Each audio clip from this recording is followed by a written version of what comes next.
Hello everyone, this is Stephen with Agrestic. Today I want to do a quick little video on how we can use seasonal patterns to help us get a better price for livestock risk protection. Here at Agrestic, we provide seasonal patterns for the commodities markets, and then we provide them for USDA's Risk Management Agency, FCIC, crop insurance type products for livestock. And those include livestock gross margin and dairy revenue, but we can also look at seasonal patterns in the meat futures to get a better idea on how we can buy livestock risk protection a little bit better because they're based on those derivatives. So I'm here at my website www.agresticresearch.com, and I'm just hovering over the seasonal analysis menu here, and I'm going to click on meat futures. No, having no problems.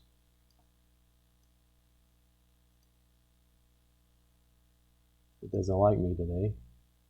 So I'm gonna refresh. So I'll click on meat futures, and then I can see some of the seasonal patterns down here, but I'm gonna go ahead and select feeder cattle. And I want to look a little further out. If we used to look at a 13-week endorsement today, that stretches us out to about May, and the endorsement length is just where you're trying to match up when you're going to market your livestock. So I want to look out, let's just say August, and I'm going to scroll down all the way to the bottom down here. These should be in time-based orders. So I just went past August, and then I can click some of this stuff and turn this off.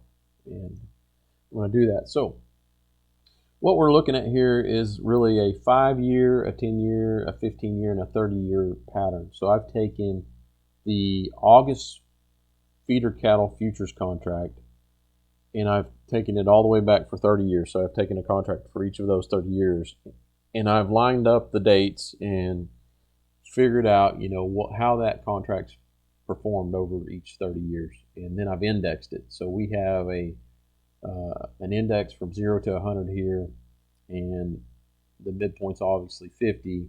And what that means is that any price above 50, we're just saying it's 50. It's going to be 50% higher than the low. Anything lower than the 50 is going to be lower 50% of the time than the highs. And so when we look at these patterns, what we're really trying to isolate is the higher time periods if we're looking to buy some sort of livestock insurance policy, because what you're really trying to do is lock in a price, and then if the price goes down, you would be indemnified. So we're going to look at these periods in time where the index is higher versus lower. Now, if I was a futures trader and I was going long, I wouldn't want to buy up here at the high. I would actually want to buy down here at the low and try to catch these seasonal run-ups. But again, I'm trying to buy livestock risk protection, which is really a way to lock in a price, and then if the price falls, I'm indemnified against that. So it's like buying a put option. And so again, I want to try to get in at these highs here. So August, this expires on the last trading day in August, and so I go backwards a full year for this specific seasonal. So you're asking yourself, how can I use this? Well, we're at February 16 today, and so I want to really look and see kind of where we're at in relation to the seasonal pattern at this point in time. And so, I'm hovering over here January 1st, and as we roll up in here to today, the 16th, we can see we're in, kind of an upswing here. So it's February 15th, February 16th. We get about to the 18th, and now we have a seasonal high for the 10-year pattern here, which is that dark blue. And the 5-year pattern, it's a day later here for the orange and the yellow, which is the 15 and 30 year. Now, generally, I would like to look at the longer term patterns to validate them a little bit more. But there's clearly something going on in this specific feeder cattle market over the last 10 years, and more so probably in the last 5, that shifted some of that, right? So we're actually getting higher prices earlier in the cycle, and then we're selling off. So, with that being said, looking at the 15 and the 30 here, there is a tendency for, let me turn these off so you can see better. So there's a tendency on these, again, the 15s, the orange, 30s, the yellow, for these to run up into August. So you could say, well, why would I want to buy this down here if it's really going to rally up? Well, we don't know what it's going to do, right? So we're trying to buy and hedge ourselves and protect ourselves against some sort of a price loss going forward. We still want that coverage, and now is a good opportunity to buy. You're not necessarily down here at the lows, but you're at a high point. So you could have took advantage of this one back in 1st of January. Take advantage of this high again, February 18th, and you can get another opportunity maybe here, 4th of March, and you could do it at these peaks here.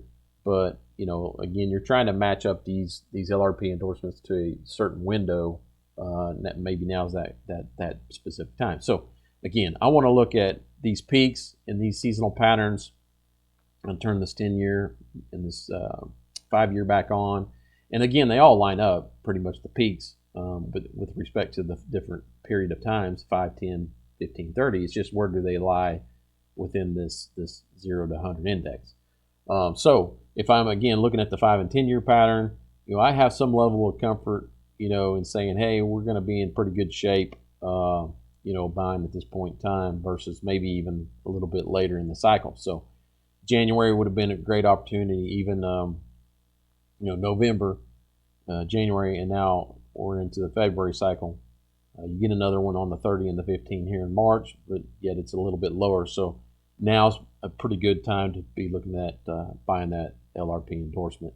We've got another 2 days here before we hit the 18th or the 19th of February, somewhere in this range. So again, it looks like a pretty good time to buy.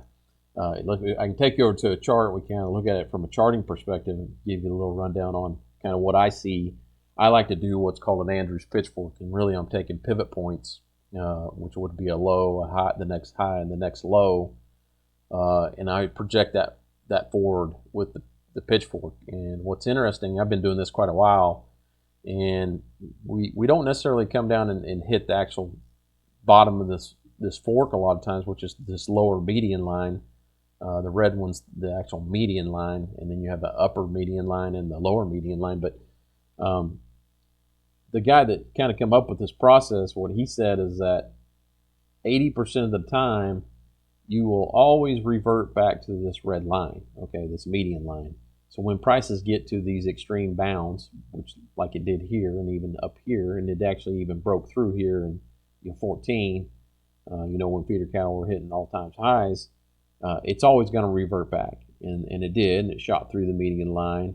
And what Dr. Andrews, who come up with this, said is like, if it doesn't come back and hit the lower median line, it's usually going to revert and come back and touch the red line, which it did, and then it's kind of fluctuated around, and now we've come and hit the bottom of the median line, and now we're making our way back to the actual the lower median line. Now we're making our way back to the actual median line. And I'm going to draw another fork on here and kind of mark up to where I think we actually could land based on another pitchfork. So let me turn that on here. That's one. Okay, yep, this one's it. So I've drawn another what's called an inside pitchfork here. So I went from the low, the high, back to the next low, short-term low. I didn't go to this long-term low, but I'm because we haven't necessarily completed this cycle. But you can kind of see where the projection of price is traveling along this new pitchfork's red line, and now we've busted back towards the top of the range. And so, again, if it makes it this far, Dr. Andrews, he says that it's typically going to come back and hit the top, this upper median line. So what I think could happen here is we've got two pitchforks running now. We got the long-term, trend, which is this red line here running up and horizontally north and south, and then we got this one that's coming down the upper parallel of this other downsloping pitchfork. So we're on track to potentially hit right in here, which would be 173-ish, right in this range. So 173.72. Now this is a continuous front month contract. So what this means is this is GFH 2022. So we're looking at the March feeder cattle contract, and then as it expires, it rolls to the April, and then it keeps doing that, right? So right now we're in contango in some of these cattle markets, and what that means is that we look at the forward curve. April right now is trading at 167.42, but we get on out to August, September. August is at 186. So we got almost $20 a hundredweight difference between this front month March and August 186, the back month. What does that mean for this chart? Well, if we're aiming for this point in time, May 2nd, 2022, to be at 170-ish, whatever this little sweet spot is.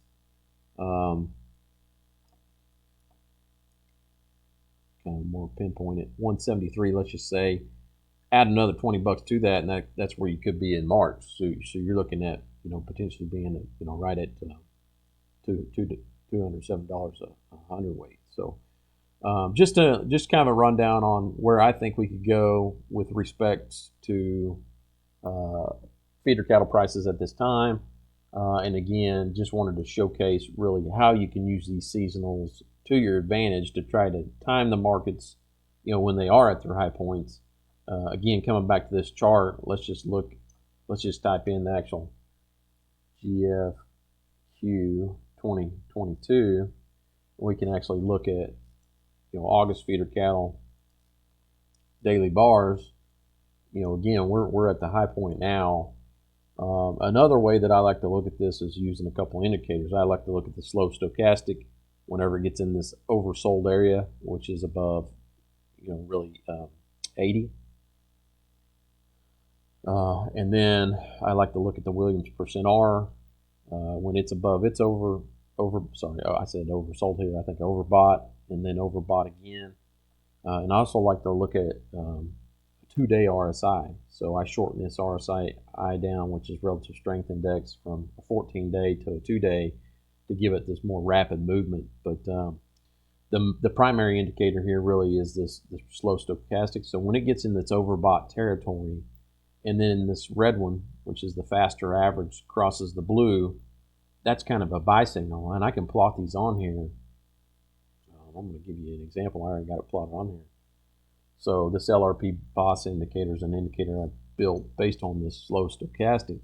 But anytime it gets in its overbought range and then it crosses that value, it flashes a signal. So what that's trying to do is it's just trying to get you into, again, another high point within the market. So we don't want to be buying down here. We don't want to be naked either, right? We don't want to have no coverage, but ultimately this thing's going to flash at some point in time, and hopefully in a window where you can buy livestock risk protection. Now I've added another layer to this indicator. I'm actually going to turn this one off, and I'm going to come in here, change this chart out, or actually let me just load a new one. And I'll show you kind of my updated indicator that has more signals on it.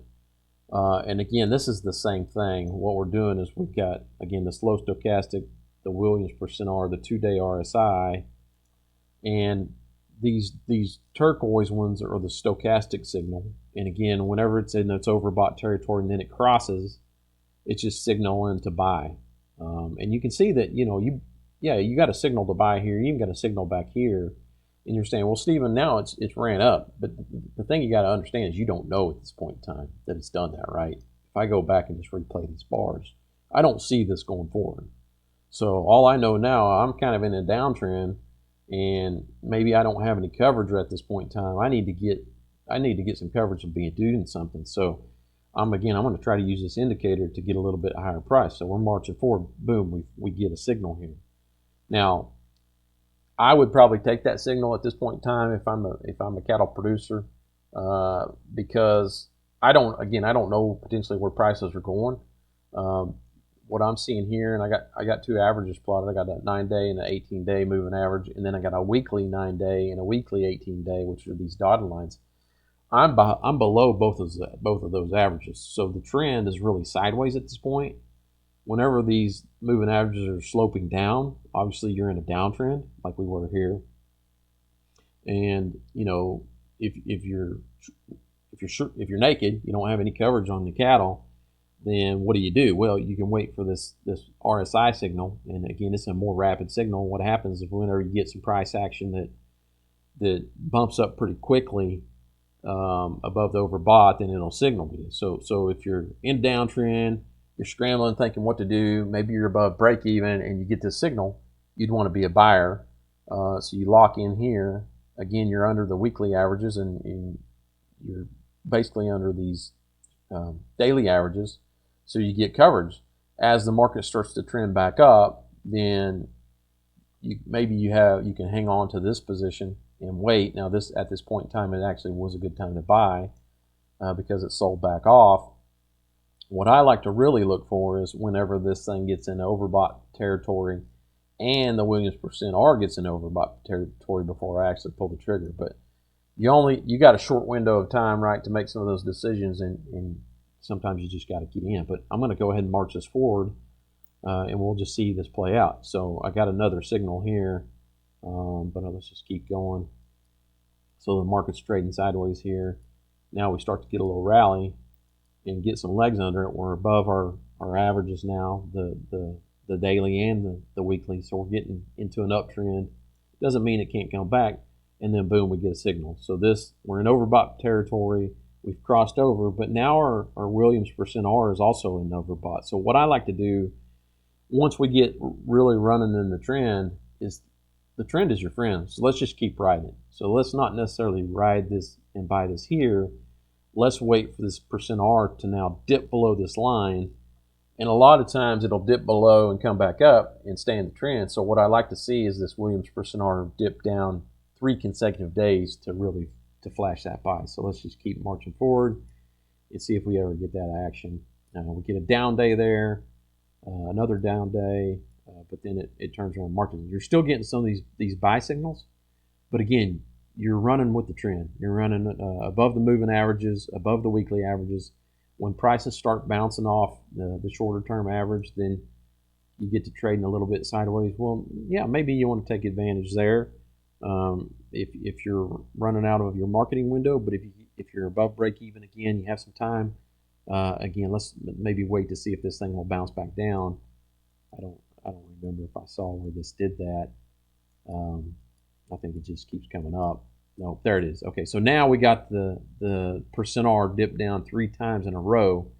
This is actually the day that I would have got in. So now we've lost some dollars here. You would have been better off to get in up here because you would have locked in around. Now LRP isn't based solely on the futures price. They're not 1 for 1, but it would have been pretty close. You'd have probably got in about 167. Let's just say 167 even. And then as this market sold off, you got your flash indicator here to buy.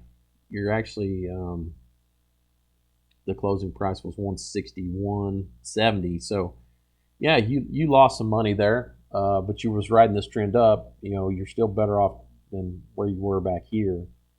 You'd have been better off to get in back here, but I mean, again, you don't know what's coming. So ride the trend up, and sometimes this little sell-off won't be as large here. If that's a big bar, right? So that's a whole $1.50 right there just in that one bar. So you lost a pretty good chunk of one day,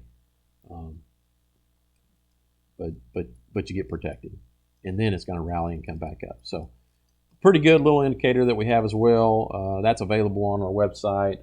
Feel free to give me a shout if you're interested in more about that as well. But again, that's some of the tools that we provide here at Agrestic. Again, take a look at our seasonal analysis. It can help you buy not only LRP feeder cattle, but LRP live cattle and LRP swine. Also, come check us out, for some of our livestock gross margin products and even our dairy revenue products. All right, with that one, I'm going to let y'all go. Thank you and have a great day.